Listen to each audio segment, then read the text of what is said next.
We will hear argument first this morning in Case 24-249, A.J.T. versus Osseo Area Schools. Mr. Martinez. Mr. Chief Justice, and may it please the Court, the District has conceded Ava's question presented. Both sides now agree that the ADA and the Rehabilitation Act apply the same legal standards to all plaintiffs, and that it's wrong to impose any sort of uniquely stringent test on children facing discrimination at school. That concession fully resolves this case. The Eighth Circuit rejected Ava's claims under Monahan's two-tiered asymmetric approach. That ruling can't stand. The District wants to preserve its victory under a new theory it invented after dropping the indefensible two-tiered approach it defended below. Now, they say that the statutes apply a bad faith or gross misjudgment test to all plaintiffs, not just school children protected by the IDEA. That's exactly the opposite of what they told you at the cert stage, where they said that no bad faith or intent is required outside the IDEA context. The District's new theory violates the text, history, and purpose of both statutes. It contradicts decades of regulations. It defies at least 5 precedents of this Court and decisions from virtually every circuit. It would also revolutionize disability law, stripping protections from vulnerable victims and gutting the reasonable accommodations needed for equal opportunity. If you address this new argument, you should reject it out of hand, but you shouldn't address it because it's so clearly procedurally barred many times over. Whether you look at this through the lens of judicial estoppel or waiver or Rules 15 and 24, one thing is clear. The District can't win this case based on a radical new theory that goes beyond Ava's question presented and directly contradicts what they told the lower courts and this Court at the cert stage. Instead, you should follow regular order and procedure, you should answer the limited question presented, and you should vacate the decision below. I welcome the Court's questions. Isn't there an argument, though, that we should, that some would think is embedded or included in the question presented, and that is, what is the standard? I don't think so, Your Honor. I don't think that question is embedded in the question presented. I think our question presented was very clear that we were asking whether the uniquely stringent test that Monahan required only in the educational context, whether that was the correct rule. And that's clear not just from the framing of the question presented in the paragraphs, the introductory paragraphs leading into it, but also from what we said in the rest of the petition, where we used that uniquely stringent phase 10 different times to talk about what issue we were putting before the Court. We said that on pages 2, 3, 15, 13, 16, 22, 24, 27, and 39. It's not just us, though. We understood our question presented that way. The other side also understood it the same way. So when they responded to our petition and they responded to our question presented in their cert papers, they took the case on exactly those terms. They argued about the circuit split. They argued about the merits. They said this case was narrow and was only going to affect a sliver of plaintiffs who were in Ava's position, children facing discrimination at school. Now, though, they're trying to make this case about everyone, about 44 million Americans with disabilities who are protected by reasonable accommodations and who would suffer under the bad faith and gross misjudgment test that they're putting before the Court for the first time. Well, if that's true, counsel, then nobody is defending the position that you challenged. Is that right?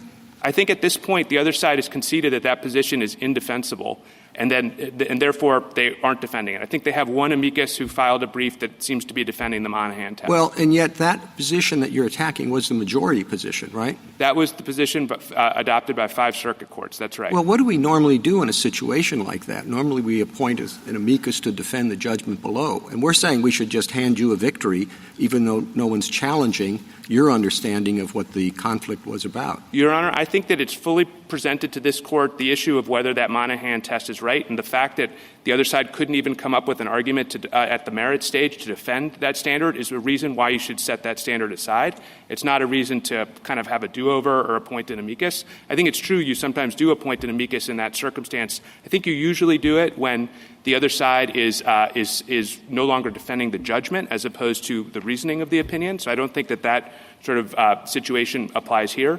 But we certainly don't think there's an impediment to you coming in and resolving the question presented. You, of course, can look at the 8th Circuit's rationale and the rationale of the 4 other circuits that have adopted this erroneous rule. If we do what you say and say that there's no unique standard in the school's context, it'll still be open to the Court on remand to decide which standard is appropriate throughout, correct? I think that the Eighth Circuit would have to apply its own precedent to that question. But I think what you should Or say— it could rethink that precedent. In other words, you're saying to leave open the question of whether the proper standard is deliberate indifference or instead is bad faith or gross misjudgment, and that can be considered on remand and can be considered by other courts of appeals to the Chief Justice's question that have this carve-out or separate rule for schools. I think in theory it could be considered on remand either by the Eighth Circuit or in other cases by other courts. I do think that in this case it can't, because in this case we think the other side is judicially stopped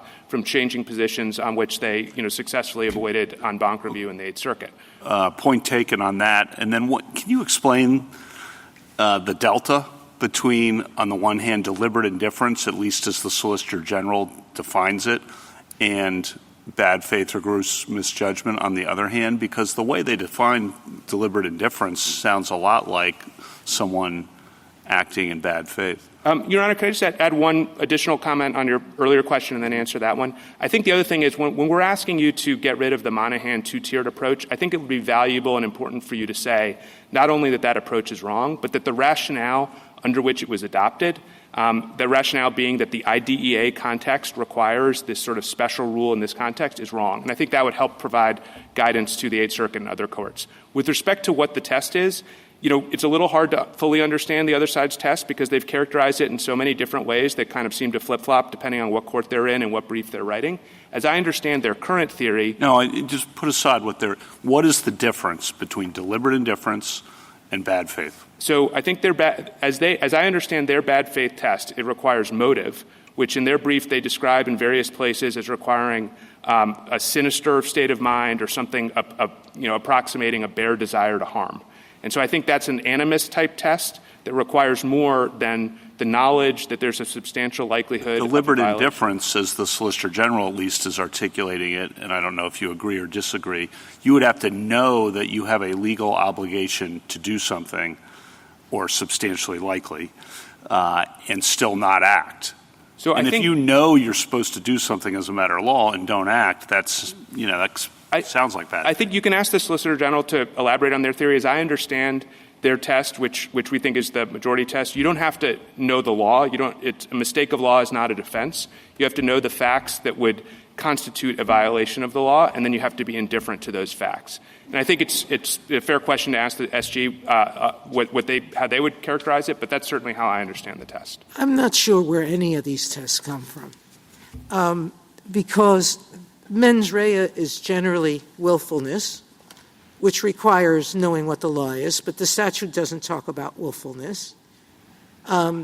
Motive, intent, we don't care about motive. We've said that repeatedly in a bunch of different contexts.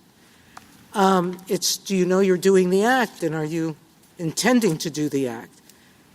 If it violates the law, you're guilty. Pardon the pun, this is a tort, but you're responsible. Or you do it knowingly, knowing that you're doing the act. So I don't know where the bad faith comes from. I don't know where the gross indifference comes from. I don't know where the deliberate indifference comes from. Have you figured that out? So, and I think that's part of the question that would have to happen if a court takes the other side's point that it should be intentional with respect to all claims, injunctive and or damages. So I take their point that maybe you need intentional conduct for an injunction, but I don't even know why you need anything else. Right. Justice Sotomayor, we agree with that, the impulse underlying that question. I think those are some great questions for the other side. I think what I would say on this is that— Yeah, but you're here. Well, let me take a shot at it. I think certainly with respect to liability and whether the statute is violated, there's no intent requirement. It's not in the statute. What the statute has is a causation requirement, which is satisfied in circumstances where a person's disability means that they're being excluded from a building or a program or a service. So there's just no way to gin up an intent requirement out of that. I think what some courts have done in the context of damages is they've sort of read the damages provisions and the remedies that are available through the lens of the spending clause and said we require something more. And because we require actual notice to the recipient of federal funds before we cut off federal funds, we should require some form of notice. And so in the Title IX context, courts have applied a deliberate indifference type standard. And we think that's sort of the uniform rule, or at least the almost uniform rule. It's applied by 9 circuits in this context. What the other side has, though, is a bad faith and gross misjudgment rule that is literally, it comes out of nowhere, like nowhere. No court has ever embraced that test as a standard under, other than the 5 circuits that we're arguing about here. No court has ever embraced that test in any other context under the discrimination laws, and we think that's a very high standard to meet. I think you're going too far, though. Meaning, I don't know why you can't have an intentional failure to reasonably accommodate, because that's what discrimination is. And accommodation is, I'm not letting you use a program that you're otherwise qualified for because I'm not letting you get to the program. Either you're not providing a ramp or you're not providing an instrument that I could use. By its own definition, that's intentional conduct, isn't it? Well, I don't think so, Your Honor. I think the reasonable accommodation problem arises in a context where there's no intent. And I totally agree with what the other side said on page 30 of their brief in opposition and what this court said in the Choate decision, where it recognized that the statutes provide, and this is page 30 on their brief, the statutes prescribe at least some unintentional yet harmful conduct, and talked about Choate, which itself recognized that the Rehabilitation Act targets unintentional discriminatory acts like architectural barriers. So those do not require intent and have never been understood. Mr. Martinez? Mr. Martinez, I'm sorry. Just to follow up on that, I take your point that we don't have to address any of this on your theory of the case. But deliberate indifference is often deliberately indifferent to somebody else's discrimination. It's usually a supervisory type liability. And as Justice Sotomayor suggested, and maybe I just missed it, when we think of discrimination in many contexts, causation, you're right, but the act of discrimination is to treat someone else differently because of their disability, right? And I would have thought that might have meant I intend to treat someone differently. It doesn't matter about my further motive. I agree. I take that point, bad faith. But why wouldn't that be the test? So, Your Honor, 2 things on that. First of all, I guess what I would say is with respect to the need for intent in every context, what actually helped this whole area of law click for me was reading your decision in the Cinnamon Hills case, which was explaining sort of the theory of reasonable accommodation. I'm glad you remembered that because I'm not sure I did. Well, it was actually a very thoughtful opinion that really kind of teased out the differences between disparate intentional treatment and reasonable accommodation claims. And what you said in that opinion was that sometimes formal equality isn't enough. And in the disability context, it isn't. Mm-hmm. And the reason for that is that you can have people discriminated and excluded by reason of their disability, even though there's no intent. And so because you have a disability, you're not able to take advantage of a program. And so even when there's not animus, when there's not a bad actor on the other side, imagine someone rolls up. I follow you. Okay. I got it. Thank you. That's helpful to me. Sure. And thank you for the reminder. I do have one other question. Yes. And that is that you're right that a lot of the courts have looked at these things through the spending clause, really the spending power. And therefore states have to be on clear notice. And they've distinguished between damages and injunctions on that basis. But I'm kind of curious why, because I would have thought in a contract scenario, I might be more on notice that my violations would incur damages than they would an injunction requiring specific performance, which is an unusual remedy for a contract breach. Thoughts? So I think on that one, I think that with respect to the injunction, if the recipient of federal funding doesn't like the injunction, they can just stop receiving the funding. So they have the ability to get out of the deal. And so it doesn't put them on the hook to spend money in the same way that a damages remedy would. Mr. Martinez, has any other circuit taken the view, or is this argument that the other side is pressing, is that one that's kind of a live issue in the lower courts? No. Any other court taken it? No, we have 12 circuits. Every single geographic circuit across the country says that you don't have to show intent to establish a violation of the statute outside of the context of children with education claims. So the baseline rule that applies everywhere is no intent for liability. You then have 10 circuits that have said you do have some form of intent requirement for damages, and 9 of those 10 circuits say that the test is deliberate indifference. There's a little bit of uncertainty about the Fifth Circuit about what kind of intent is required. The Fifth Circuit has suggested that deliberate indifference might not be enough, but they haven't really clearly adopted a different intent standard.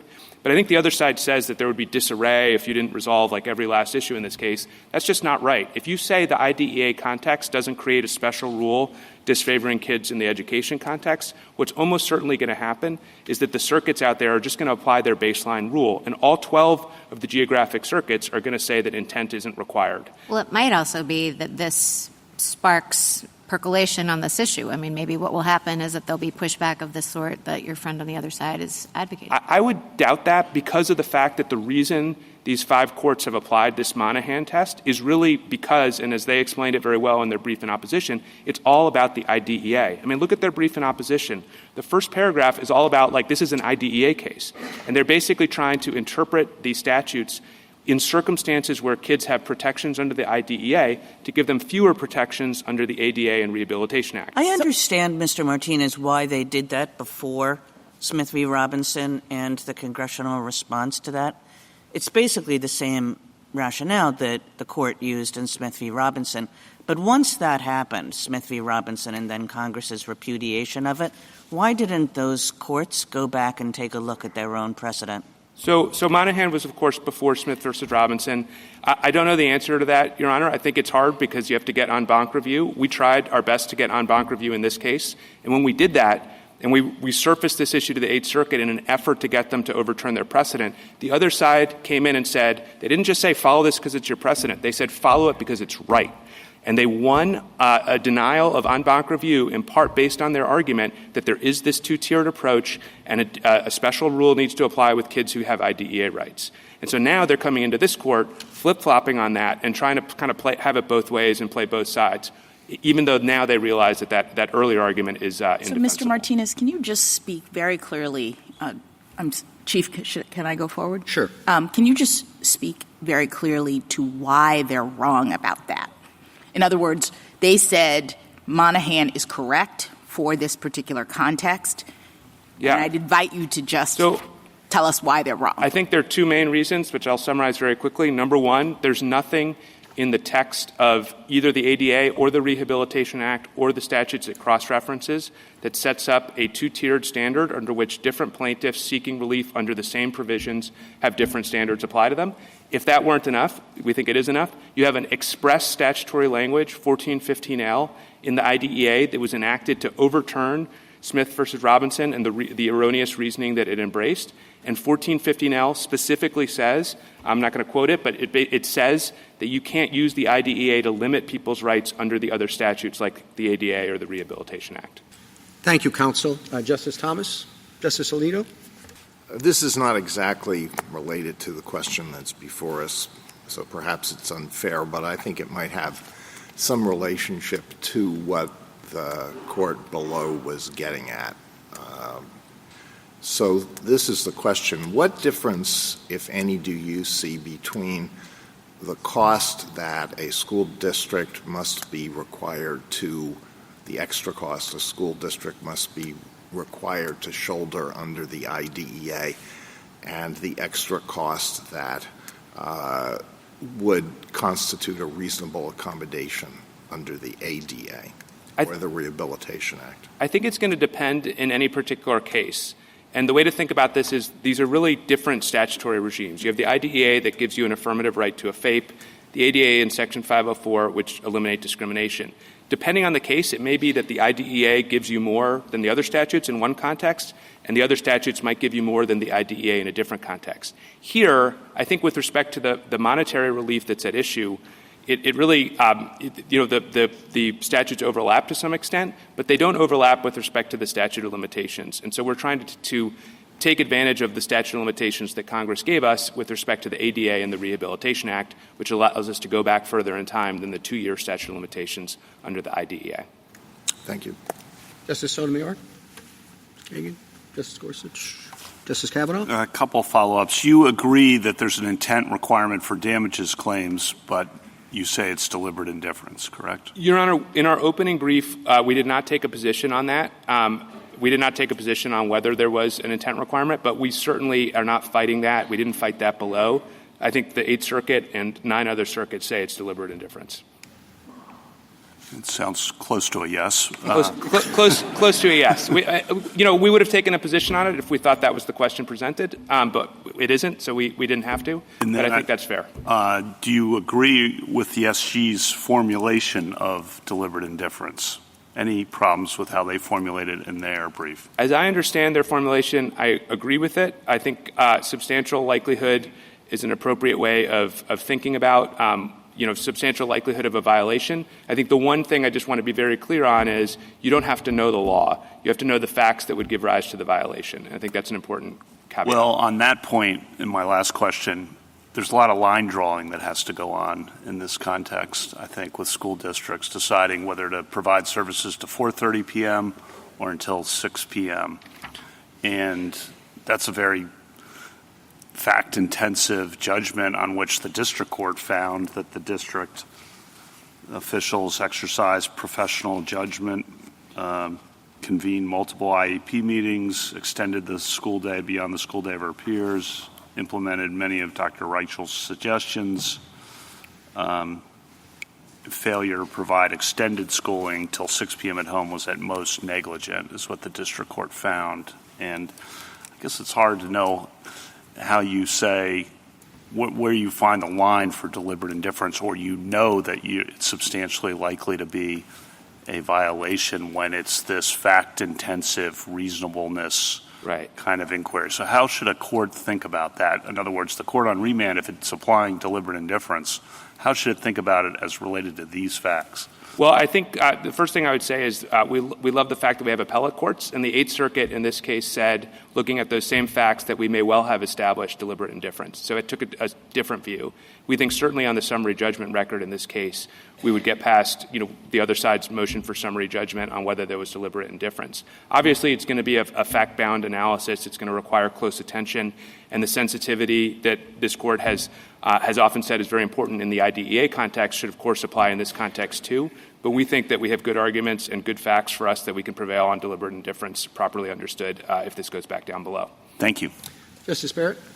Justice Jackson? And, of course, your overall point is that courts already consider deliberate indifference on facts in other contexts. That's right. They consider it on other facts in other contexts. And Justice Gorsuch asked, isn't it only the case when you're talking about supervisory-type liability? And I would just say, I should have said this earlier, Justice Gorsuch, but I'll say it's also true in other contexts, like the prison context. When you're assessing Eighth Amendment claims, dealing with medical treatment or conditions of confinement, when you're looking at the prison's own conduct, you apply the deliberate indifference standard there. And so, yes. Thank you. Thank you, counsel. Ms. Reeves? Mr. Chief Justice, and may it please the Court. There is no sound basis for applying different intent requirements to Title II and Section 504 claims brought in the school context. The texts of those provisions apply to qualified individuals and provide relief to any person, and do not distinguish among different contexts. And if there were any doubt, 20 U.S.C. 1415L makes clear that Title II and Section 504 rights are not restricted or limited in the education context. Respondents no longer dispute these points. Instead, they ask this Court to adopt a breathtakingly broad rule and hold that a plaintiff cannot bring a Title II or Section 504 claim in any context without proving intent to discriminate. No court of appeals has ever adopted that rule, which would entirely eliminate all Title II and Section 504 reasonable accommodation claims. This Court should reject respondents' attempt to belatedly insert such wide-ranging issues into this case and instead merely hold that students are not required to satisfy heightened intent standards in the school context. And respondents' arguments are wrong on the merits in any event. The text, context, history, and purpose of Title II and Section 504 do not require a plaintiff to prove intent to discriminate to bring a claim. I welcome the Court's questions. So I think you argue that intent is required in the damages context? Yes, Justice Thomas. But not injunctive relief? Yes. Now, what's your explanation for the difference? So I think the explanation comes primarily from this court's recognition in the spending clause context, and particularly in Davis and Gebser, where the court has walked down a lot of this road, that there needs to be particular notice when there's going to be an expenditure of funds under spending clause statutes. And in contrast, when an entity incurs liability but is only potentially going to have to be on the hook for injunctive relief, the entity has a choice. They can reject ongoing spending in exchange for not having continuing injunctive relief. And that's not the case with backward-looking damages. And I think it's also not unusual for the court to draw these types of lines in this area. In Lane v. Pena, the court held that the Rehabilitation Act and Section 504 in particular, that the United States had not waived its sovereign immunity with regard to damages claims, but recognized that it had waived its sovereign immunity with regard to injunctive relief claims. Well, I get this, the sovereign immunity overlay, but I mean, the strength of the argument from petitioners and the government is that the statutes here don't draw any distinction of the sort that respondent proposed below. And here you're asking us to draw a distinction that the statute doesn't have on its face between damages and injunctive relief and imply a higher standard when it comes to injunctive relief. So could you address that oddity? And then again, I ask the question of Mr. Martinez. If you're looking at it through a contract-type lens, through the spending clause, why wouldn't a state be on notice more that a breach would incur damages than specific performance, which is an extraordinary remedy in contract at least? So one might think if the state were on notice of anything, it might be injunctions before damages rather than the other way around. Thoughts? So as to the first part of your question, I don't think we're asking the court to draw a new line here, because I think both Gebser and Davis already strongly suggest this line between damages and injunctive relief. But textual, I understand that point, but I was focusing on the statutory text. The strength of the argument here is statute doesn't draw the distinction that respondent proposed.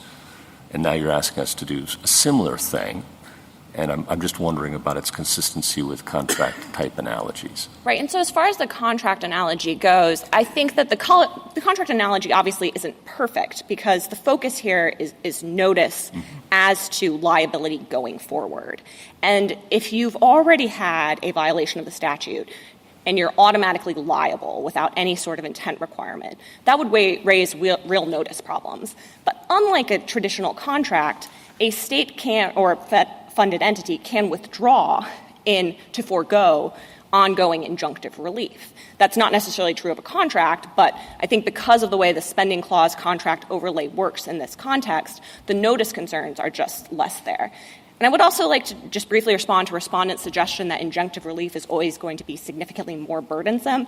A plaintiff still is going to need to prove both the violation and that they are entitled to injunctive relief. And that means they're going to need to show that the violation is ongoing and that but for injunctive relief, the violation is not going to be Does the government think that intent is required, or that it's just noticing that it might be suggested by our cases? Or would deliberate indifference be the appropriate standard for both damages and injunctive relief? So we think that, and I think this is consistent with what we said in our brief, intent is not required to state a violation of the statute. No, I understand, but and it is not required for damages. It absolutely is required for damages. Okay. Yes. But your argument doesn't turn on that today, right? I mean, I'm trying to understand whether to rule in favor of petitioner or the government today, we have to take a position on deliberate indifference, or whether there's a difference between damages or injunctive relief. I didn't understand the question presented in this case as it currently exists to require us to rule on any of that. That's correct. We don't think the court has to rule on any of that, because we do think this was teed up on the assumption that there are baseline standards. The court doesn't need to get into those. And the question is just whether there's a heightened intent standard that applies to all claims in the school context. In that regard, do you have any concerns that no one is here defending the position of the majority of circuits who address this question below, or am I the only one? Mr. Chief Justice, I don't have any concerns about that. I do think you have the reasoning of the decision below, you have the reasoning of Monahan, you have the reasoning of one of the amicus briefs in support of respondents, you have respondents' brief in opposition, which actually did take this head on. And I honestly don't think there's a lot more to be said for the bad faith or gross misjudgment standard. It just, there's no basis for it in the text, particularly in light of Section 1415L. And I think there's perhaps a reason that respondents have shifted positions because it is so hard to defend. So I don't think this is a situation in which there's a close question that this court should be worried about that no one is actually defending. Why do you think no circuit has changed its position? If it's so obvious that respondent has just completely given it up and jumped overboard, why are all these circuits sticking with it? I honestly think that's a good question. Having read all of these cases post-Monahan and then post-Section 1415L, it really just seems like courts of appeals haven't grappled with it. And maybe it's because of how some of these cases were litigated and 1415L wasn't pointed out to the courts. I do find it somewhat surprising, but I don't think that's a reason for the court to, suggest that the bad faith or gross misjudgment heightened standard is appropriate. And I'll ask you the question, the question that the government always gets asked. Difference between your position and Mr. Martinez's? I think the primary difference is that, while we don't think the court has to resolve this in this case, we absolutely believe that intent is required for damages claims under the ADA and Title in Section 504. And we think that deliberate indifference is a way to prove that intent. And I think I took my friend to not be taking a clear position on that here or in his briefing. How would you describe the difference between deliberate indifference and bad faith? So I'd like to take this in a couple parts, both as to the whole standard and then each part of the bad faith or gross misjudgment standard. So deliberate indifference requires actual knowledge of that a federally protected right was substantially likely to be violated and failure to act. That we think is just a standard intent requirement. It doesn't require any sort of animus. So look at the bad faith or gross misjudgment standard. I think, first of all, as a whole, it's been rarely applied. It's only been applied in this Monahan line of cases. And for that reason, I think it's a little bit under-theorized, whereas deliberate indifference has been applied across the board to Title II and Section 504 cases, other than some circuits in this context. And then if you break out the two parts of the standard, I think that bad faith appears to have an animus requirement, which we just don't think is consistent with the text of these statutes. It's not consistent with things the court has said in cases like Murray versus UBS Securities, that discrimination generally doesn't require animus. So we think that's too high of a standard. And then if you get to the gross misjudgment part, I think that's very unclear. Respondents suggested in their brief in opposition that just looking at it on its face, it doesn't require intent at all, and that would be a problem. And then respondents in their merits brief cite two cases that are over 100 years old that don't even use gross misjudgment. They use gross mistake. To Justice Barrett's question about the circuits, is there a case out there that failed under the bad faith standard that you think would have succeeded under the deliberate indifference standard? Well, the Court of Appeals below here thought that it probably made a difference. So I think that's a good example. I think I can give you an example of a case sort of going the opposite direction. So we cite the 11th Circuit's decision in Lease in our briefing. And in that case, the issue was whether there was failure to provide a reasonable accommodation in the form of a sign language interpreter for a patient at a hospital. And the court found that there was enough to go to trial because there was deliberate indifference, because these individuals had repeatedly requested an interpreter. But there was no indication in that decision that any of those choices made by the hospital were backed by some sort of animus on behalf of animus discriminating against individuals with disabilities. So I think that case, while it got to go to trial under our standard, wouldn't necessarily get to go to trial under respondents. Thank you, counsel. Justice Thomas, Justice Alito. What do you think was the impulse that led so many lower courts to adopt the standard that you find to be completely unsupported? So I think the initial rationale was the one the court laid out in Monahan, the Eighth Circuit laid out, which was this desire to harmonize the IDEA with Section 504 and Title II. And I think that might have been understandable, and obviously this court found that logic compelling in Smith. But I think once Congress adopted 1415L and said that nothing in the IDA shall be construed to restrict or limit the rights, procedures, and remedies available under the ADA or Rehabilitation Act, it was just abundantly clear that that harmonization is inappropriate. And I think there also might have been a little bit of a misunderstanding about some of the daylight between these type of claims. I mean, my friend laid out very well, I think, that different protections under the IDA and Title II and Section 504. But there are some claims you just can't bring under the IDA. So if an individual is on grade and they don't need any special education, they're not going to get anything under the IDA. But if they're using a wheelchair, they are going to potentially need a reasonable accommodation under the ADA. Don't these two statutes proceed along very different lines? Under the IDEA, the school district must provide a free, appropriate public education. That can be extremely expensive, right? Yes. The anti-discrimination statutes, the ADA and the Rehabilitation Act, start from the baseline that people with disabilities are supposed to be treated the same as people without disabilities. But they depart from the baseline because employers, for example, in the employment context, must make a reasonable accommodation. But there's a limit to the expense that an employer, for example, is required to bear under the ADA. So is there a substantial difference in that respect between the financial burden that these two statutes impose on the regulated parties? No, I don't think so, because the reasonable accommodation limitation, and particularly the reasonable part of that, is baked into both Title II and Section 504. That's been recognized since the 1970s, shortly after the Rehabilitation Act was adopted.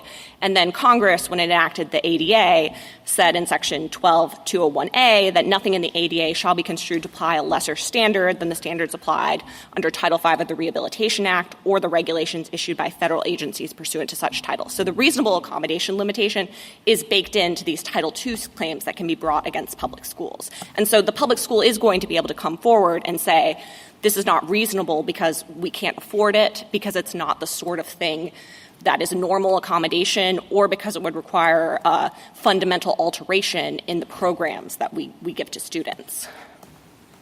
Well, let me just give you one other example. I don't want to belabor this too much because it's a side point. Suppose an employer, a place of employment is open from 9 to 5.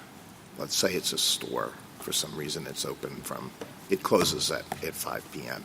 And there's an employee with a disability similar to A.J.T's disability here, who can't work in the morning but could work later in the day. Would that employer be required under the ADA to allow this employee to work after closing time instead of during the normal hours when this business is providing a service to the public? No, because under the reasonable accommodation framework, the employer would be able to say, well, this isn't a sort of accommodation that's reasonable on its face or used in a variety of cases. This isn't a sort of accommodation we've seen before, and that's a defense courts often recognize. And then they'd also say, well, this would be a fundamental alteration to our business. And I think, Justice Alito, one thing I would just point out is I actually think that underscores some of the differences between the IDA and Title II and Section 504 in the education context. You know, we have not taken a position on this, but just because after-hours education is required under the IDA does not mean that that's a required reasonable accommodation under Title II. All right, that's what I was asking about. Thank you. Justice Sotomayor? Justice Kagan? Ms. Reeves, if we decide that this dual-track approach is incorrect, and if we say nothing about the appropriate standards with respect to either damages or injunctions, what's your understanding of what could properly happen below?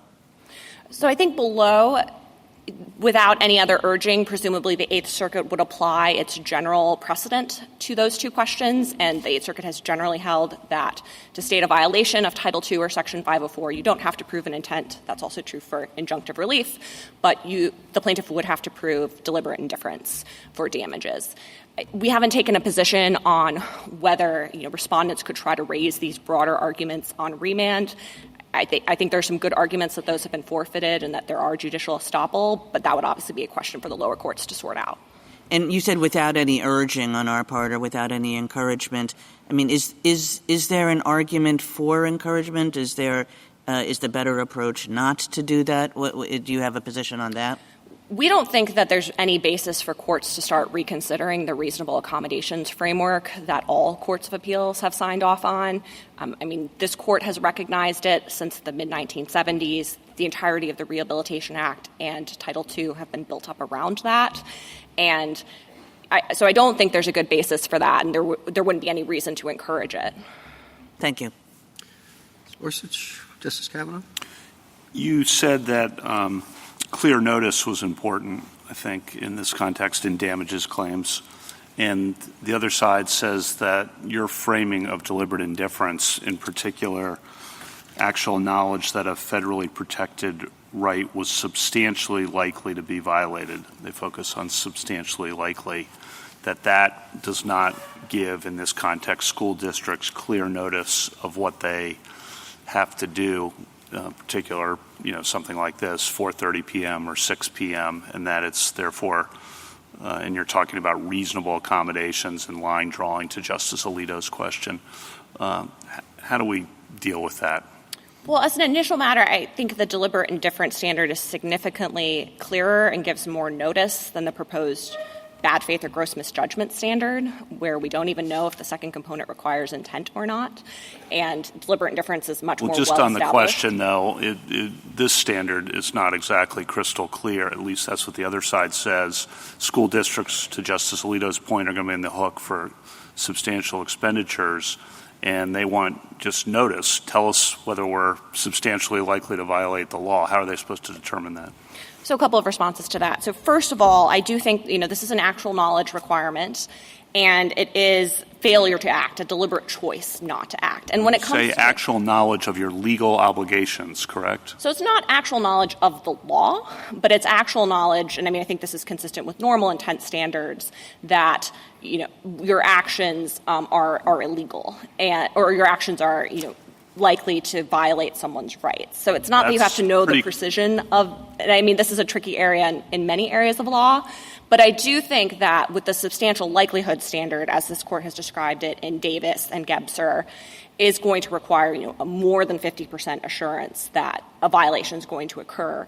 And that means that you've kind of made a mistake as to the whole reasonable accommodation framework. And I would just point out that because we're just talking about injunctive relief, the kind of worst case scenario here is if the entity mistakenly denies a reasonable accommodation and it turns out they should have granted it, they'll just have to grant it going forward unless there is, this high level of deliberate indifference. Like the standard builds in the ability for school districts to make significant mistakes and not be held liable for damages. Sorry to belabor it. One last question. If a school district says, I don't know whether the council for the school district says, I don't know whether the law would require us to go to 6 p.m. or 4:30 p.m. I just don't know. I don't know how that will be assessed. Can a court then say that they acted with knowledge that a federal right was substantially likely to be violated? I don't think so. I think that would fall into the kind of bureaucratic inaction or negligence buckets, which are not high enough to be actual knowledge. Thank you. Justice Barrett? Justice Jackson? So in your exchange with Justice Kavanaugh, it seemed like the intent factor or element was taking on a lot of work in terms of figuring these kinds of claims out. And I really thought that in the reasonable accommodations framework, that it's an interactive kind of engagement, that when a person has a disability and they say, I need this accommodation, there's like a back and forth between the employer, the school district, or whomever. And so it's not really like a surprise coming out of nowhere and it's all about intent. It's really, I thought, about arguments related to whether or not this particular accommodation is reasonable under the circumstances. So I do think the bottom line inquiry is going to be intent, but I think you're absolutely right that in a school context in particular with a disabled child, there's going to often be a lot of back and forth between the school district and the student, and that may often, be relevant to showing intent. And I think some of these cases that we've cited, like the Lease case I cited earlier, intent there was possibly shown by the repeated requests for a reasonable accommodation and failure to grant those requests. So let me just ask this. If we say there's no heightened standard here, and that the regular standards apply, and let's say the Eighth Circuit has adopted deliberate indifference in this context, the ADA claim could then proceed in the sense that it's not barred because we don't have this animus. Would there be then some engagement around whether or not this particular accommodation was reasonable? Yes, I think that would be appropriate on remand. So we obviously haven't taken a position on how this should come out. Yes. But I think what would happen on remand is, as to petitioner's injunctive relief claim, the court would need to go through the analysis and see, whether this was in fact a reasonable accommodation request that was denied, and then if yes, whether the requirements for injunctive relief are met, and then if yes to the liability question, would also need to go through deliberate indifference as to her request for damages. Thank you. Thank you, counsel. Ms. Blatt. Mr. Chief Justice, and may it please the court, this court should affirm Monahan. Bare IDEA violations do not support liability under Section 504 or the ADA. Instead, the defendant must have acted with discriminatory intent. Monahan correctly described that intent as bad faith, which is the longstanding term for actions done for an improper reason, here disability. 504 and Title II require discrimination by reason of disability. This court has held that the nearly identical text in Title VI requires intent to discriminate. Petitioner acknowledges that because the law here expressly incorporates Title VI rights and remedies, discriminatory intent must be shown to get damages. But petitioner departs from that intent requirement for liability and injunctions. That's wrong. When Congress wanted intent-free liability, it said so expressly. In ADA's Title I and III, Congress spelled out reasonable accommodations, intent-free claims, and barred damages without intent for employers and altogether for hotels and hot dog stands. Congress did not plausibly disfavor states and localities in Title II. This court should decide the correct standard. The petition ends with, quote, "What standard should apply under the ADA and Rehab Act is a pure question of law. It should be resolved in this case." That's a quote. We agree. And reversing Monahan would expose 46,000 public schools to liability when for 40 years they have trained teachers, allocated budgets, and obtained insurance, all in reliance on Monahan. Every good faith disagreement would risk liability, or even the nuclear option, the loss of federal funding, which is over $100 billion. The district cares deeply about Ava and gave her more service than any other student, even before this litigation started. Such good faith efforts should not support discrimination liability. I welcome questions. Is this the same argument that you made below? Yes. So let me take you through, again, I had an out-of-body experience listening to what we argued. But in the rehearing petition on page 1, the school district argued Monahan is required by the text. On page 26 of the brief in opposition, we said Monahan is required by the text. We quoted the text, and we said it requires discrimination intent.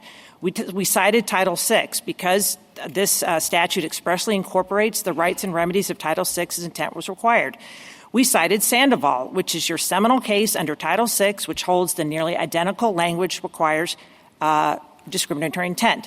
Now, to be sure, page 27's ongoing and the rehearing petition and the red brief still argues from the top of the mountain that this standard makes particularly good sense in the school context because the other side in their complaint, this goes directly to Justice Alito's question on paragraphs 118 and 133, say just because you violate the IDA, that is ipso facto a violation of the ADA and Rehabilitation Act. So we've always said that you owe deference to schools, and this standard makes sense. And I can talk about how Monahan arrived. Monahan makes complete sense. It's a caricature and not an accurate description of that case. It starts with the language of the statute and said when you have a mere violation of the requirement to provide a free and appropriate education, that is not necessarily discrimination, quote, the statute solely by reason of discrimination. Something else was required. Now, the court chose bad faith for a reason. Bad faith, by definition, means an improper purpose. The only purpose that is prohibited by this statute is is disability. No one, no case, no site has ever said that's animus. Again, that's made up, hence out-of-body experience. Ms. Blatt, Yes. I'm over here trying to really figure out what you argued below. Sure. And the many, many times that I understood you to be pegging your argument to the unique elements of this particular environment. Correct. And so I think it might be a little unfair to suggest that what you were always just saying is that Monahan is based on the text of the statute. It seems to me that you were very clearly saying in your right up into the opposition to rehearing and to the bio below that there was something about the IDEA context and schools that gave Monahan its value. Both of those statements are correct. It is not inconsistent to say Monahan is required by the text, and this makes great policy sense in the school context, which is also what Judge Arnold said in the Eighth Circuit. The disconnect is there's this it's a lie to say that we never defended Monahan by the text. It's on page 26 of No, I'm not. opposition. I don't think the argument is that you never defended it by the text. Well, what is a lie and what is inaccurate? If I could just get this out, please. What is a lie and inaccurate is that we ever said in any context that this court should take the same language and define it differently depending on context. That is not true. There is no statement. They adding words to our mouth. We never said you should have a double regime. What the school district has said, which is what Monahan said, You believe that Mr. Martinez and the Solicitor General are lying? Is that your oral argument? Yes, absolutely. It is not true that we should be more careful with your words. Okay, well, they should be more careful in mischaracterizing a position by an experienced advocate of the Supreme Court, with all due respect. Counsel, I'm quoting from their reply brief where they say that, with citations, what you said that the secondary education was a, quote, unique context, quote, giving rise to a unique subset, quote, calling for a, quote, different standard. Correct. That seems to me to be I'm sorry. Now, where does it say that quoting for a different standard? That part we never said. Are they quoting? Well, they've got quote marks around it. Where's the page? It's page 4 of their yellow brief. We never said that there should be different standards. What we've always said and what we've acknowledged in the brief in opposition, which is true, that outside the school context, the courts have said there's no intent, at least for liability, but for damages. But we are where we are with the question presented. What I hear the real dispute is, what does the question presented ask? And the question presented, we read, is what is the correct standard? Now, to be sure, they add the pejorative term uniquely stringent. But had the question said, should this court adopt a uniquely stupid bad faith standard? The question would still not be, should courts adopt uniquely stupid standards? It would be, should courts adopt the bad faith standard? Ms. Blatt, in order to say it's uniquely stupid, I think you would have to point to at least one other circuit that has actually applied the bad faith standard in a different context. I mean, to the extent that you're now saying it's dumb for them to have adopted it or not to have adopted it everywhere, can we get to the substance of your argument? Sure. Our definition of bad faith is discriminatory intent. No, I understand, but has a single other standard circuit applied that outside of this particular context? So, no, in the sense of the circuits that are applying outside the school context, including the Eighth Circuit, don't apply bad faith. They apply no intent, deliberate indifference. And is your argument that bad faith should apply everywhere? Yes. The statutory text solely by discrimination is the reason for the action is a discriminatory intent standard. And that would be a sea change, right? That's what the other side told us? Well, it would be only a sea change in terms of liability. If we're going to talk about what the circuits, Judge Sutton... Well, a sea change in terms of liability is a pretty big sea change. I mean, Justice Jackson's pointing out that no circuit has adopted your rule. Well, we're asking the court to decide this case. In terms of outside the school case, Judge Sutton's opinion, the Sixth Circuit, and that counts as a court, has held that this statute, just like Title IX and Title VI, requires discriminatory intent. Now, that's in the disparate impact context, and no one has had a basis for saying there's any distinction between reasonable accommodation and disparate impact. Regardless whether it's technically in the QP, it strikes me as a pretty big deal I think that's right. And but so why would we do it when we don't really have we don't have, this didn't come up until their reply because they didn't understand it to be the QP. We don't have other circuits that have adopted the question. As I suggested to Mr. Martinez, it's possible that if we decided this case in his favor, that then when it goes back below, this argument that you're making here will be made, and then it can follow our traditional way of letting it percolate up. And then we can address it when we have more information. But this seems like a really pretty big deal. I think it's everything you said I agree with, except for the blue brief and the government's brief said that the statute requires that you have to apply the plain text. So lo and behold, we looked at the plain text. In terms of how you want to decide the case, absolutely you need to make clear that if you're just going to reverse, that the Eighth Circuit is free, notwithstanding its precedent, to either level down like the other side wants and apply the no intent, deliberate indifference outside the school context, inside the school context, or level up. On the level down, level up point, you're defining bad faith so it doesn't require animus. Correct. So you're, I think, lowering bad faith from what some people might think bad faith encompasses. But no one. Some people is just this conversation. No court has, these courts have said. Some judges. They said it requires discriminatory intent. No one has said animus. Okay, I'm just making the point. You're saying bad faith does not require animus, correct? Okay, and then the SG defines deliberate indifference to require actual knowledge that that it's substantially likely that you're violating the law. And I'm wondering, bad faith as you define it, without a requirement of animus, and what they say is deliberate indifference, I'm having a little trouble seeing a case that would actually come out differently under those two things. Well, sure. And this is the problem with their deliberate indifference test. And this goes to Justice Jackson. No court, no context except the prison would ever use a deliberate indifference test for intent to discriminate. Intent to discriminate is you have to intend to discriminate. Their test is you could have no intent to discriminate. You could be obsessed with a scandal. You could have budget concerns, but you were deliberately indifferent to some unidentified percentage that a student asked for extra test time and you gave 30 minutes instead of 60 minutes. Well, if you think that there's a substantial chance that 60 minutes might be it, but in good faith you want to, one circuit has held 30 minutes is enough, there's damages liability. That is insane. That is not an intent to discriminate. That is just either a disagreement about what the law requires or you had some sort of weird problem that had nothing to do with a child's disability status. You just were deliberately indifferent. If you're going to follow Title VI, and this is the Fifth Circuit. The Fifth Circuit said, I don't know what this deliberate indifference is. Title VI requires intent.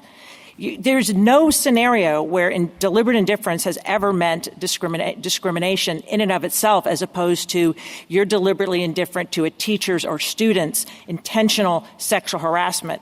We agree you could have a deliberate indifference if there was supervisory liability to discrimination against the disabled. Why do you think that's taken hold in all the circuits outside the school Easy. context? They cited this case called Monell.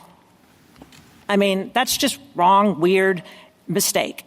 So then they said, well, Davis and Gesber said deliberate indifference, and they just misread it. I mean, the Fifth Circuit got it right. So if you're going to rule against us, at least wipe the slate clean and say, if you're going to they want to say you have to follow Title VI because they don't make difference in terms of parties and you have to use intent for damages, then intent for damages should be intent to discriminate, just like Title VI. And we do think there is no textual basis. They raised a lot of policy stuff between an injunction and injunction and damages. But federal funding is now a big deal. They could say one good faith disagreement with the IDA is enough to cut off all the school district's funding just because they disagreed. Or actually, no, they could just got it wrong. Their view is all funding in any school, even Harvard, any school, the entire funding be cut off because they didn't fix the elevator long enough. Like the elevator was there, but it was broken for 2 months or 2 weeks. Failure to reasonably accommodate liability. And now federal funding is a big deal. No government has ever threatened the loss of federal funding based on the Rehab Act, but you don't need anti-Semitism anymore. Or encampments, you can just say you violated the reasonable accommodation. Now, this is a big deal, is what Justice Barrett's saying, so I understand that you don't want to take on this case, but I didn't bring this petition. This petition said decide the standard, and then cited your article, Justice Kavanaugh, saying you look at the plain text. So I can't be faulted by like what Judge Arnold did and pick up the text and it says solely by reason of discrimination. Ms. Blatt, I think we have to really be fair about what the question presented in this case actually is. Sure. It did not say decide the standard. I'm reading. The question presented is whether the ADA and Rehabilitation Act required children with disabilities to satisfy a uniquely stringent bad faith or gross misjudgment standard when seeking relief for discrimination relating to their education. So that can have two meanings. One, you could put all the emphasis on uniquely stringent. Should this court adopt a uniquely stringent standard? Oh, and it's called bad faith. Or it could mean what we think the end of the petition said it meant. Should a court adopt the bad faith standard, which is uniquely stringent? And the last line of their petition says you should decide what standard applies in this case. Now, if you want to read it as the should courts adopt uniquely stringent standards, then you're right. The parties And you're saying that's not the way you read it when I'm looking at page 27 of your bio, which says the bad faith or gross misjudgment standard is an appropriate exercise of discretion. Most importantly, it accounts for the unique nature of claims like petitioners, that is, claims by students with disabilities regarding the appropriateness of their IEPs. And you go on at length in talking about the unique nature of this particular context and why it would justify having this standard as opposed to the standard that all the courts have applied in other contexts. Well, that's why page 26 precedes page 27, which I think you're reading from, and page 26 says the Court of Appeals decision below is correct. And it's correct because of the text, it's correct because it incorporates Title VI, and it's correct because it's been definitively interpreted in Alexander versus Sandoval, which is a pretty big deal for the uniquely worded Title VI case. But, Justice Jackson, there's no disagreement that we've always said that there is a big problem with the other side's argument in the school context because every IDEA disagreement now risks the loss of federal funding and injunctive relief. And so, yeah, that is a big deal. And in terms of damages, that's a big deal, too, if you have a deliberate indifference standard, which, to be fair to us, does not apply in any other context. So there's no question that there's an incoherent big mess of a regime because this court started out in Davis saying that this is not an affirmative action case. And then you had Choate, which is maybe not Exhibit A, but it's Exhibit B for what this court has called the bad old days. And that case has a lot of dicta that talks about reasonable accommodation.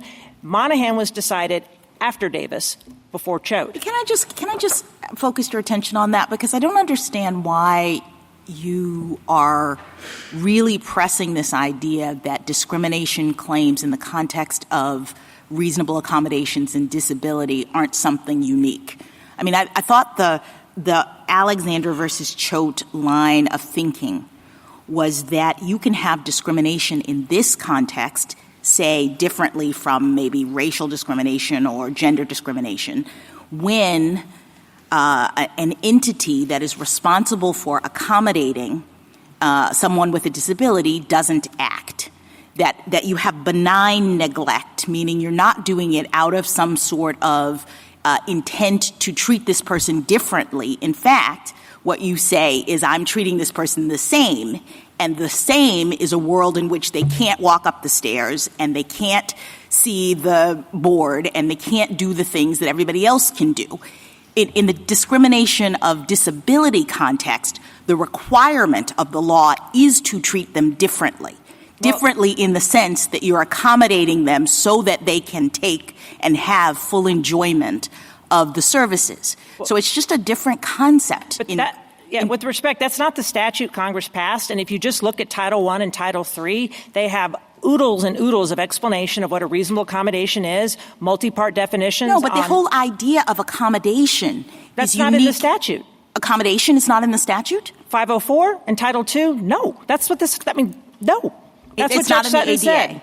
It sure as heck is not in the statute. The word reasonable is not in the statute. The word accommodation is not in the statute. This passive voice reading has got to be incorrect because it would bring all disparate impact claims under. You read disability discrimination statutes to not be requiring accommodation for people with disabilities, that it's just about discriminatory intent, meaning not treating these people the same as everyone else. Correct, and that is glaringly obvious when you look at this seminal statute of the ADA, because Title I for employers, Title III for country clubs and hot dog stands have not only reasonable accommodations provisions, Justice Jackson, but they don't make hot dog stands liable for damages. And a made-up judicial damage remedy comes from thin air. Ms. Blatt, the answer to this is probably clear since you called the two-tier test stupid. But I just want to clarify.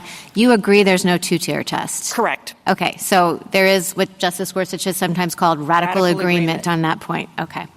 There's radical agreement. What there's radical disagreement on is the question presented. And if you just say, and I know it's sometimes easier for you to say we don't have to do a lot, but you're caused real harm to the parties who don't have Supreme Court counsel and lower courts who get confused when you just remand and say we just remand. So if you could at least set the slate free, well, it is part of your job, Justice Kavanaugh, to set the law sometimes. And I understand it's easier for you and you have a lot going on not to set the law. Ms. Blatt, yeah. I confess I'm still troubled by your suggestion that your friends on the other side have lied. Okay, let's pull it out. Yeah, I think we're going to have to here. And I'd ask you to reconsider that phrase. An oral argument, if I might, was incorrect. Incorrect is fine. Well, lying. People make mistakes. Okay. You can accuse people of being incorrect, but That's lying, fine. Ms. Blatt, if I might finish. Sure. Lying is another matter. Page 1 of your brief in opposition. Yep. As applied to the provision of idea services, the overlap between these statutes leads to a conceptual particularity that exists only in this context. Yep. That seems to suggest you're arguing for a unique rule. Page 2. For more than 40 years, courts of appeals considering this unique subset of ADA and rehabilitation claims, directly challenging ideas, educational services, have widely recognized that plaintiffs must establish more. Yep. That scheme requires plaintiffs to show that school professionals acted with discriminatory intent by demonstrating that their decisions were premised on bad faith or gross misjudgment. Page 3. In this unique context, courts must balance the Rehabilitation Act and ADA's prohibition on disability discrimination with educators' responsibility for determining appropriate special education services. The bad faith or gross misjudgment standard We say properly, throughout. I'm not finished. Yeah. Properly accounts for the need for deference. Page 27. As courts have recognized discrimination claims based on an IEP's adequacy or a conceptual peculiarity that exists in the primary and secondary educational context. Further down, the bad faith or gross misjudgment standard permits the courts to adjudicate these novel claims without requiring judges to substitute their own notions of sound educational policy for those of school authorities. Correct. One can interpret those perhaps different ways, but surely a reasonable person could interpret them as arguing for a special rule in the educational context, correct? No, only because of the Ms. text. Blatt. Okay, well, a reasonable person, all of those emphasize the unique context of primary and secondary education and the need for a special rule, don't they? Fine, but what I'm objecting to... Fine. Then would you withdraw your accusation? I'll withdraw it. Thank you. That's it. That's fine. I also, going back to a question Justice Barrett asked, you are basically saying, no, I'm not asking for a unique rule. I'm asking for a rule that applies in all discrimination statutes. But nowhere else have I seen the use of deliberate indifference or gross indifference used to define intentional discrimination. In fact, in Abercrombie, we had a neutral policy that applied to all employees. They can't wear headgear. And we said a neutral policy can still discriminate against religion, even though there was no bad faith proven there. It was all hats are out. All coverings are out. Correct. So I don't know where the bad faith comes from. I am not even sure deliberate indifference comes from. But putting that aside, before we rule in a way that suggests that your new definition applies to every statute, that this is the way we now define intentional for every statute, shouldn't we have had that fully aired below? Well, and accurately aired? So if you just interpret bad faith the way we think Judge Arnold did and the way we do it as improper purpose with only disability, then it's nothing. It's nothing new. It's just a prohibited reason, just like in the racial gerrymandering. No, but that is gerrymandering, the definition, because if it's a neutral policy in terms of what you wear can still discriminate. Yes. So we are in complete agreement that if you have a policy to cancel all field trips and the reason is because you don't want to make accommodations for the disabled, then that is bad faith or that's an intent to discriminate. We are fine with the statutory language solely or take out the solely by reason of there was disability. No evidence that they passed this because they wanted to discriminate against religious people. They passed their dress code because they wanted a particular look in their store.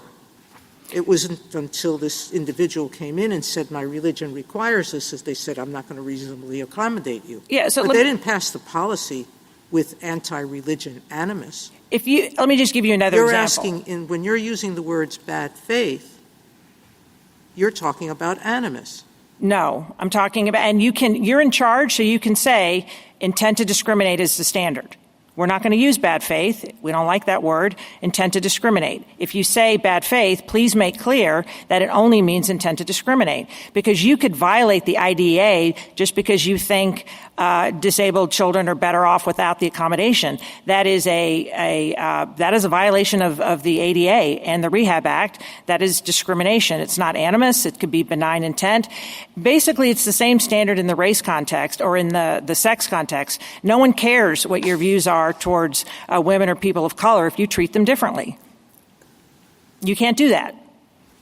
Counsel, it would have been nice to have known that we were biting off that big a challenge. I agree. But in terms of what we had to do when you granted cert was look at the text, and then the blue brief said that there is no intent required. They cited the definition of what a qualified individual was and said— By the way, intent's not even an issue here, because there wasn't an injunction or the lack of an injunction challenged here. They got the injunction under the IDEA, didn't they? They want more. Well, we can put aside whether they want more, but the only thing before us on the decision below is whether it's an intent standard or a heightened standard. I think that's fair because it's a summary judgment standard, so that's the way I would put it if I were you, is say all you have to decide is summary judgment. And our point on the damages is part of their whole shtick is that this statute incorporates Title VI. And they say, and that requires intent. And so we are saying, and again, back to defense of the red brief, when both the gray brief and the blue brief say that no intent is required under the statute, we said that's wrong. Well, I'm sorry. Go ahead, no. I was going to say the choice is not one standard or another. I would have thought from the framing of the whole case, the question was whether you have a different standard in the educational context.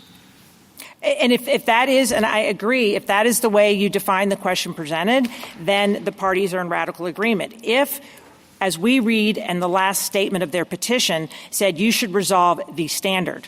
If you don't want to resolve the standard, then you're correct. There's not much to decide. But you are overturning, in effect, the law of 5 circuits that affects 46,000 schools.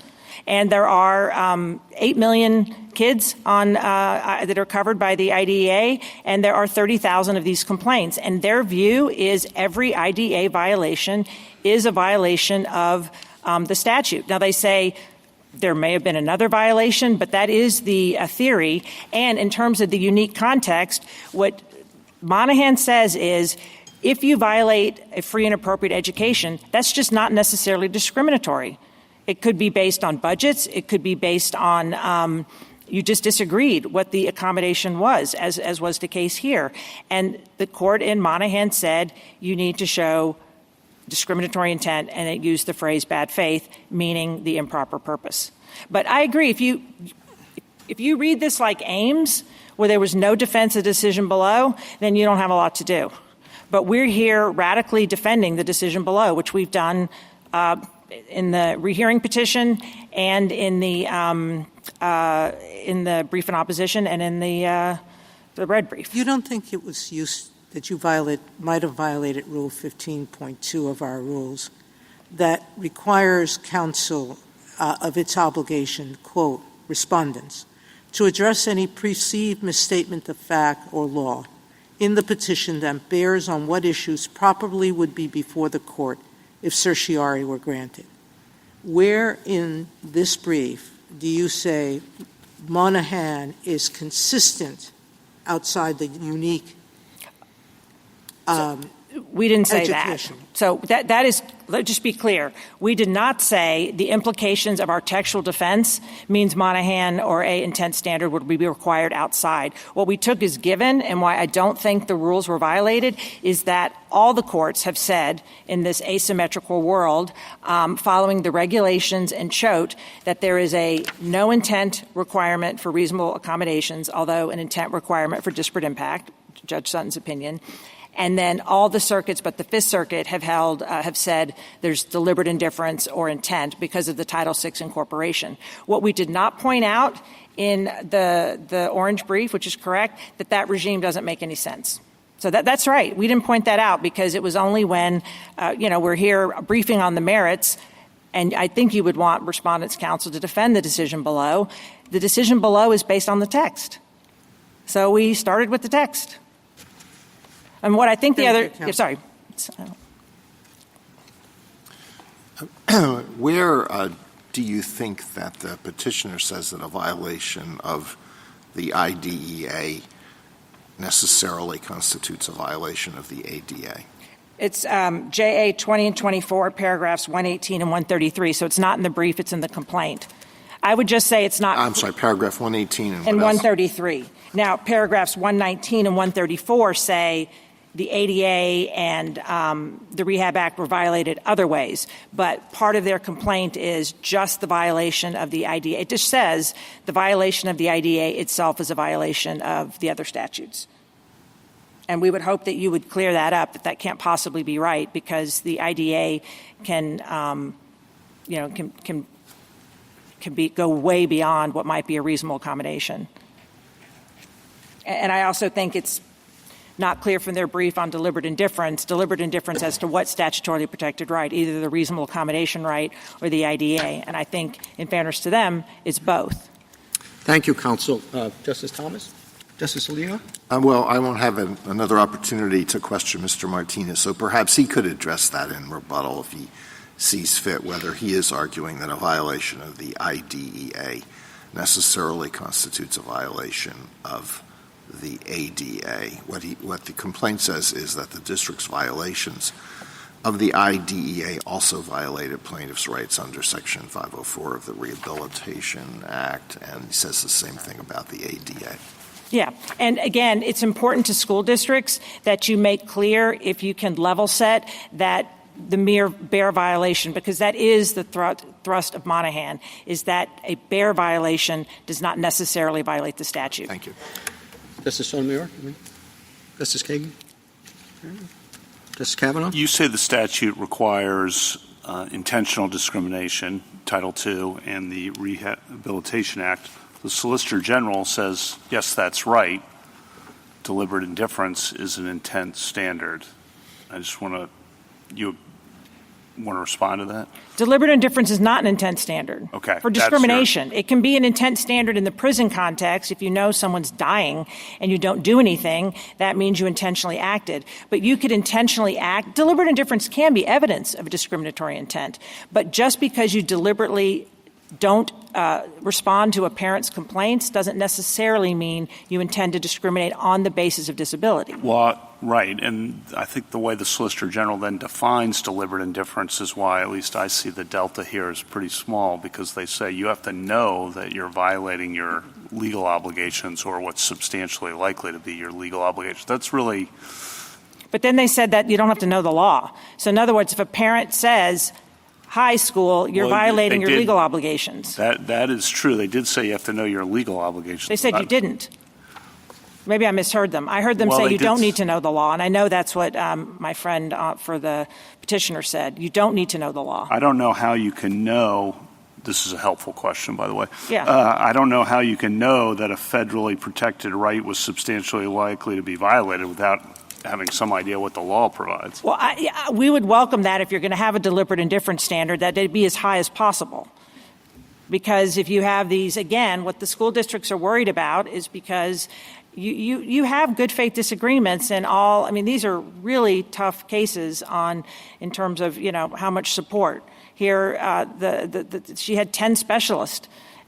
So these are just tough cases. And so the question was how much support she should be given at home. I guess what I'm getting at is deliberate indifference can be fairly protective, as defined by the Solicitor General, fairly protective of school districts in the sense that the law's not like you open a code book and it tells you, go to 6 p.m. You have to decide what's reasonable. If you would define it that way, that would be great. I mean, we would appreciate that, although we do think if you're going to incorporate Title VI, I mean, you're now just saying the Fifth Circuit is wrong. The Fifth Circuit said, I don't know, Sandoval looks like it says intent. It doesn't say deliberate indifference.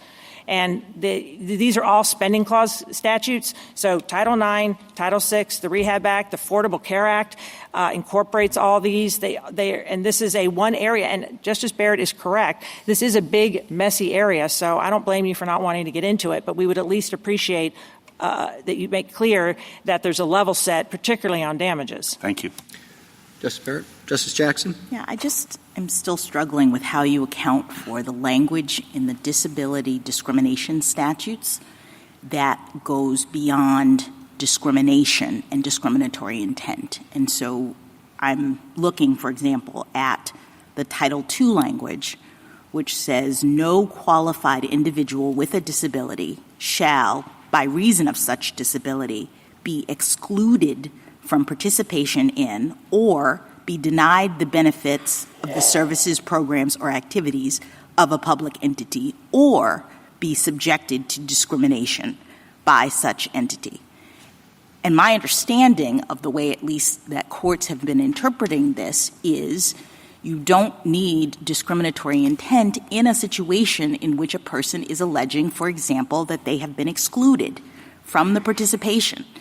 And you seem to be suggesting that you still have to have that element in some way. And I'm confused by that. Sure, and you have to start from the fact of what is Congress's authority to even pass Title II. It's not a Commerce Clause legislation. Well, it's important because it looks like it's Section 5.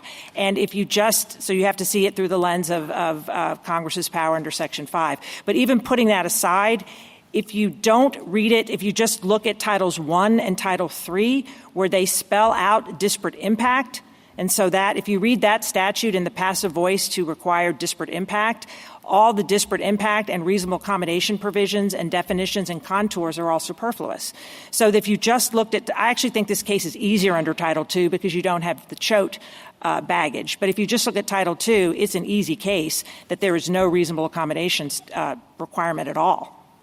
That's our stronger cases under Title II, because Titles I and Title III are so chock full of the contours, and there's no reasonable requirement in II. So it's made up.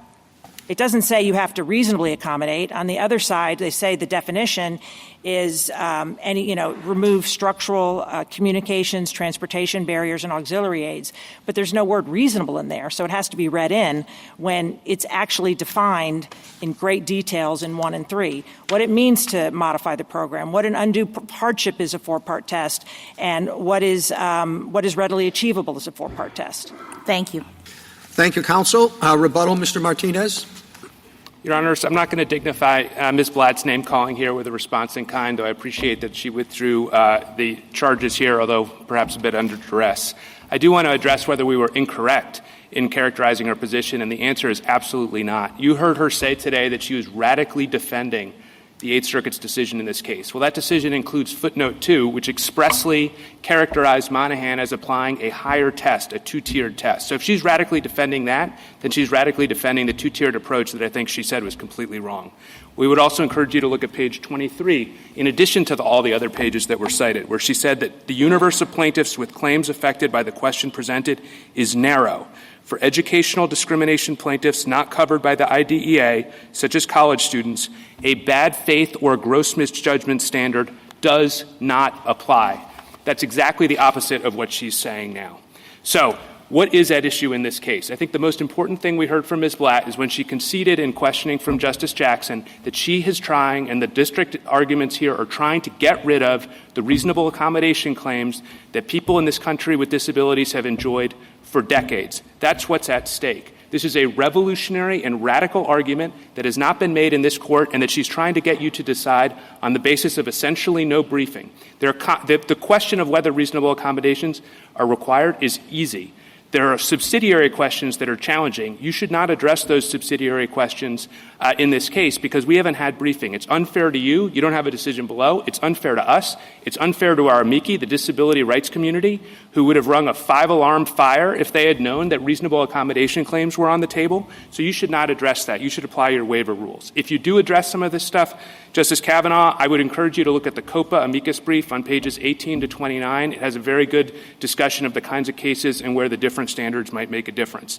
I think on the merits, the most important point Ms. Blatt made was this assertion, which I would characterize as incorrect in the extreme, that the ADA does not talk about or somehow ratify reasonable accommodation claims. I would appoint the court, most importantly, to Section 12201A, in which the ADA Title II expressly incorporates by reference the regulations that had been enacted under the Rehabilitation Act, all of which expressly embrace reasonable accommodation claims. In addition to that, I would point the court to other provisions of the ADA, 12101A5, 121312, 12201H. All of those refer to either reasonable accommodations or reasonable modifications. So with respect, I think that's wrong. Finally, let me just take a step back, Your Honors, and talk about really what's at issue in this case. This case started narrow. It was about a sliver of plaintiffs. It's now quite broad because of the arguments the district is making. If you accept her arguments, think of all the people who are going to be affected. Think of 5-year-old Elena Fry with cerebral palsy who needs the help of her service dog, Wonder. Think about George Lane, the Tennessee man forced to crawl up 2 flights of stairs in order to have his day in court. Think about Ava, who desperately needs every precious hour of school so she can learn to communicate with her parents. We ask you to reject those radical arguments, and we ask you to vacate the decision below. Thank you, counsel. The case is submitted.